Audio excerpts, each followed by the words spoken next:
అందరికీ నమస్తే అండి. ఇప్పుడు పశ్చిమ బెంగాల్ ఎన్నికలు బీజేపీకి అత్యంత ప్రతిష్టాత్మకంగా మారాయి. తమిళనాడులో బీజేపీ ఎన్డీఏ కూటమి అధికారంలోకి వచ్చే అవకాశాలు లేవు. కాబట్టి అక్కడ ఇంటర్నల్‌గా ఒక రాజీ ఫార్ములా నడుస్తోంది. ఆ రాజీ ఫార్ములా ఏమిటి అనేది నేను దీనికి ముందు వీడియోలో చెప్పా.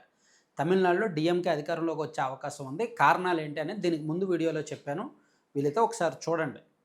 అండ్ ఇప్పుడు ఈ వీడియోలో మనం పశ్చిమ బెంగాల్‌లో బీజేపీ అనుసరిస్తున్న వ్యూహాలు, బీజేపీ ఖచ్చితంగా అధికారంలోకి వస్తుంది అని చెప్పడానికి గల కారణాలు, సో ఏ విధంగా అక్కడ టీఎంసీ పార్టీ డిఫెన్స్లోకి వెళ్ళిపోయింది అని మనం భావించవచ్చు అనేది ఈ వీడియోలో మనం చూస్తే ముఖ్యంగా 3-4 అంశాలు ఉన్నాయండి. అందులో ఫస్ట్ అంశం సర్ ఈ ఎన్నికల ఓటర్ల జాబితా సమగ్ర సవరణ ఉంది కదా, సో ఇది బీజేపీ పూర్తిగా తమకు అనుకూలంగా మార్చుకుంది అని చెప్పడంలో ఏమాత్రం అతిశయోక్తి కాదు. 2021 ఎన్నికల్లో టీఎంసీ పార్టీకి మొత్తం పోలైన ఓట్లు 2,89,00,000 చిల్లర, 215 సీట్లు వచ్చాయి. అదే ఎన్నికల్లో బీజేపీకి మొత్తం పోలైన ఓట్లు 2,29,00,000కు పైగా. అప్పుడు బీజేపీకి 77-78 అసెంబ్లీ స్థానాలు వచ్చాయి. అంటే రెండు పార్టీల మధ్య 60 లక్షల ఓట్లు వ్యత్యాసం ఉంది. కానీ సీట్లు వచ్చేసరికి దగ్గర 140 సీట్లు తేడా ఉంది. బీజేపీ కంటే టీఎంసీ పార్టీకి 60 లక్షల ఓట్లు ఎక్కువ వచ్చాయి, కానీ 140 సీట్లు ఎక్కువ వచ్చాయన్నమాట. సో ఇప్పుడు ఆ వ్యత్యాసాన్ని తగ్గించడమే పనిగా టీఎంసీ ఏ వర్గాల్లో బలంగా ఉందో, ఏ ప్రాంతాల్లో బలంగా ఉందో దాన్ని బీజేపీ తమకు అనుకూలంగా మార్చుకొని, టీఎంసీ బలహీనతల్ని కూడా వీళ్ళకు అనుకూలంగా మార్చుకొని ఇప్పుడు ఒక పకడ్బందీ వ్యూహరచన చేసి ఎన్నికలకు వెళ్తున్నారు. అందులో ఫస్ట్ మనం ఇందాక చెప్పుకున్నాం కదా, ఓటర్ల జాబితా సమగ్ర సవరణ 91 లక్షల ఓట్లు డిలీట్ చేశారు. అందులో సుమారుగా ఒక 60 లక్షలు ఓట్లు వలసపోయారు లేదా మృతులు అని చెప్తున్నారు. ఒక 27 లక్షల ఓట్లు ట్రైబ్యునల్లో ప్రస్తుతానికి పెండింగ్లో ఉన్నాయి. కారణాలు ఏదైతేనేమి, మొత్తం డిలీట్ చేసిన 91 లక్షల ఓట్లు కూడా ఆ రాష్ట్రంలో మొత్తం ఓటర్లలో 12% సమానం. వీరిలో కూడా ఎక్కువగా ముస్లిం వర్గానికి చెందిన ఓట్లు ఉన్నాయి, 17 లక్షల వరకు. వాటిలో 70% అబోవ్, మోర్ దెన్ 70-75% వరకు టీఎంసీకి పడే ఓట్లే. సో అక్కడతో మనకు అర్థమైపోతుంది కదా పరిస్థితి ఏంటి అనేది. సో ఇక్కడ ముస్లింలు ప్రతిపక్షాలు సో ఈ సర్ ప్రక్రియ ముస్లింలను లక్ష్యంగా చేసుకొని సాగుతున్నాయని ఆరోపిస్తోంది. ముఖ్యంగా నందిగ్రామ్లో ముస్లింలు 25% జనాభా కాగా తొలగించబడిన పేర్లలో 95% ముస్లింలే ఉన్నారు. నందిగ్రామ్ అసెంబ్లీ కాన్స్టిట్యున్సీలో మొత్తం ఓటర్లలో 25% ముస్లింలు ఉన్నారనమాట. సో వారిలో అక్కడ ఆ నియోజకవర్గంలో తొలగించిన ఓట్లు చూసుకుంటే 95% ముస్లిం ఓట్లే. అది ఒక అంటే ఇక్కడ ఏ వర్గాన్ని టార్గెట్ చేసుకొని ఈ ప్రక్రియ చేపట్టింది, వ్యవస్థలను ఏ విధంగా బీజేపీ వాడుకుంది ఇక్కడ సర్లో అనే దాన్ని బట్టి మనం అర్థం చేసుకోవచ్చు. ఇక బీజేపీ వాళ్ళ రెండో వ్యూహం ఏంటంటే హిందూ ఐడెంటిటీ అండ్ సిఏఏ వ్యూహం కూడా చాలా బలంగా జనంలోకి తీసుకువెళ్తున్నారనమాట. సో నరేంద్ర మోదీ గారు ఈ మధ్య కత్వా అండ్ జంగీపూర్ అండ్ కోష్మాండి అంటే వేరువేరు ప్రాంతాల్లో ర్యాలీ చేశారు, పర్యటించారు. అండ్ అలాగే మత్వా బెల్ట్లో కూడా శరణార్థిగా మ్యాగ్నెట్ ముస్లిం మెజారిటీ ప్రాంతాల్లో యూసీసీ హామీ ఇచ్చారు. అండ్ గిరిజన సరిహద్దు ప్రాంతాల్లో జాతీయ భద్రత కోసం కొన్ని వ్యాఖ్యలు చేశారనమాట. సో దీని ద్వారా బీజేపీ వ్యూహం ఏమిటి అనేది కూడా మనం అర్థం చేసుకోవచ్చు. అలాగే నరేంద్ర మోదీ మత్వా అండ్ నామశూద్ర శరణార్థి కుటుంబాలకు బీజేపీ ప్రభుత్వం వస్తే సిఏఈ కింద పౌరసత్వం ప్రక్రియ వేగంగా జరుగుతుంది అని కూడా హామీ ఇచ్చారు.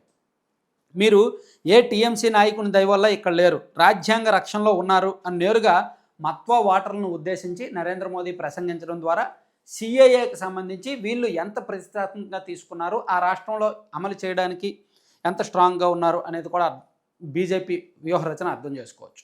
అలాగే బెంగాలీలు మైనారిటీ అవ్వకుండా చూస్తాం, టీఎంసీ అక్రమ వలసదారుల ఓట్లతో అధికారంలోకి రావాలని చూస్తోంది అని ఓటర్లకు చెప్పడం ద్వారా మత ధృవీకరణ కూడా. ఒక మతానికి సంబంధించిన ఓట్లు ఎక్కువగా తొలగించడం, మరో మతాన్ని రాజకీయ అస్త్రంగా సెంటిమెంట్గా వాడుకోవడం ద్వారా బీజేపీ మతపరమైన రాజకీయ వ్యూహం ఏమిటి అనేది వాళ్ళు అనుసరిస్తున్న వ్యూహం ఏంటనేది మనం అర్థం చేసుకోవచ్చు. ఇక మూడోది సంక్షేమ వ్యూహం. సో టీఎంసీ పార్టీ కౌంటర్గా బీజేపీ వాళ్ళు ఇస్తున్న సంక్షేమ వ్యూహం. వాళ్ళు ఇస్తున్న మేనిఫెస్టో కానీ, వాళ్ళు ఇచ్చిన హామీలు కానీ, వాళ్ళు ప్రకటించిన మేనిఫెస్టో కానీ అలాగే ఉంది. మహిళలకు నెలకు 3,000 సాయం, నిరుద్యోగ యువతకు నెలకు 3,000 సాయం, అండ్ పోటీ పరీక్షల తయారీకి 15,000 అదనంగా ఇస్తామని చెప్పడం, అండ్ 4 పారిశ్రామిక టౌన్షిప్లు నిర్మిస్తామని చెప్పడం, ఇలా సంక్షేమ హామీలు భారీగానే ఇచ్చారు. అలాగే సంకల్ప యాత్ర మేనిఫెస్టో సంకల్ప పాత్రలో 6 నెలల్లో 7వ వేతన సంఘం మరియు యూనిఫామ్ సివిల్ కోడ్ యూసీసీ అమలు చేస్తామని కూడా హామీ ఇచ్చారు. అలాగే ఉద్యోగాల్లో మహిళలకు 33% రిజర్వ్ చేస్తామని కూడా హామీ ఇచ్చారనమాట. అంటే ఈ సంక్షేమ వ్యూహం బీజేపీది ఎంత పకడ్బందీగా ఉంది అనేది అర్థం చేసుకోవచ్చు. వీటితో పాటు మహిళల ఓటర్ల మీద ఎక్కువగా దృష్టి పెట్టారు, మహిళలకు ఎక్కువ సీట్లు ఇచ్చారు, మహిళా రిజర్వేషన్ల బిల్లు తీసుకొచ్చిన బీజేపీకి యూజ్ ఉండేది, ఇప్పుడు దాన్ని వీగిపోవడాన్ని కూడా బీజేపీ వాళ్ళు తమకు అనుకూలంగా ప్రచారంలో వాడుకుంటున్నారనమాట. సో అలాగే ఇలా చాలా ఉన్నాయి. సో బీజేపీ వాళ్ళకు కొన్ని సవాళ్ళు కూడా ఉన్నాయి. సో ఎలాగైతే వాళ్ళ అనుకూల వ్యూహాలు ఉన్నాయో దానికి తగ్గట్టు కొన్ని సవాళ్ళు కూడా ఉన్నాయన్నమాట. సో ఓవరాల్గా పశ్చిమ బెంగాల్లో బీజేపీ గ్రౌండ్ లెవెల్లో చూసుకుంటే టీఎంసీనే స్ట్రాంగ్గా ఉంది. బీజేపీ వాళ్ళ కంచుకోట్ల నియోజకవర్గాలకు 25-30 ఉన్నాయి. అంటే బీజేపీ వాళ్ళ సీట్లు 31 నుంచి మొదలైతే, అంటే బీజేపీ ఖచ్చితంగా 30 వస్తాయి అనుకుంటే, టీఎంసీ వాళ్ళ సీట్లు ఖచ్చితంగా 60 ఉంటాయి. అంటే టీఎంసీ కౌంట్ 61 నుంచి మొదలవుద్ది అనమాట. సో అక్కడ వీళ్ళు ఎండ్ అవ్వాల్సిన పాయింట్ 150, వీళ్ళ మ్యాజిక్ ఫిగర్ 148, సరే 150 అనుకుందాం. ఆ 150కి చేరుకోవడానికి టీఎంసీ 61 నుంచి వాళ్ళ రేస్ మొదలు పెడితే బీజేపీ 31 నుంచి వీళ్ళ రేస్ మొదలు పెడతారు. కాబట్టి గ్రౌండ్ లెవెల్ బలం చూసుకుంటే టీఎంసీకి అనుకూలం అయినప్పటికీ ప్రభుత్వం మీద వ్యతిరేకత అండ్ ప్రక్రియ, సంక్షేమ వ్యూహం అండ్ రకరకాల వ్యవస్థల మోహరింపు, అక్కడ ఐపాక్ వాళ్ళని చిన్నాభిన్నం చేయడం, ఐపాక్ వాళ్ళ ఎన్నికల వ్యూహాలు అమలు కాకుండా చూడడం, పూర్తిగా ఐపాక్ని టీఎంసీని డిఫెన్స్లోకి నెట్టేయడం, వాళ్ళ మీద ఐటీ రైడ్స్ చేయించడం, వాళ్ళ ఆర్థిక మూలాలను దెబ్బకొట్టడం, ఇలా అనేక వ్యూహాల ద్వారా వ్యవస్థలను వాడుకోవడం ద్వారా బీజేపీ పశ్చిమ బెంగాల్లో తిష్ట వేయడానికి, ఖచ్చితంగా గెలవడానికి ఒక బలమైన వ్యూహరచన చేసిందనేది అర్థం చేసుకోవచ్చు. సో అందుకే పశ్చిమ బెంగాల్లో నా పొలిటికల్ కామన్ సెన్స్ ప్రకారం బీజేపీకే అధికారం వచ్చే అవకాశం ఉంది. తమిళనాడులో అయితే డిఎంకేకి అవకాశం ఉందన్నమాట. Thank you very much. So content చివరి వరకు చూసిన ప్రతి ఒక్కరికి ధన్యవాదాలు. కంటెంట్కి సంబంధం లేకుండా మీరు స్క్రీన్ మీద ఒక యాడ్ చూస్తున్నారు కదా, laddupalyam.com అని.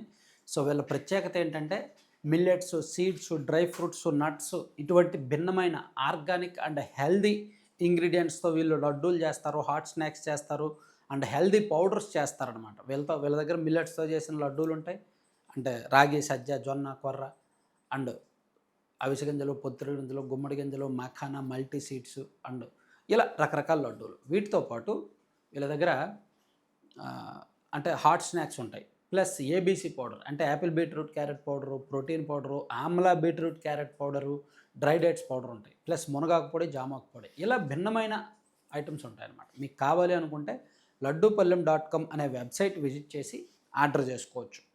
అండ్ వీళ్ళు ఇప్పుడు ఏప్రిల్ నెలలో మంచి ఆఫర్లు కూడా ఉన్నాయి. ఏప్రిల్ నెలలో చాలామంది బుక్ చేసుకుంటున్నారు.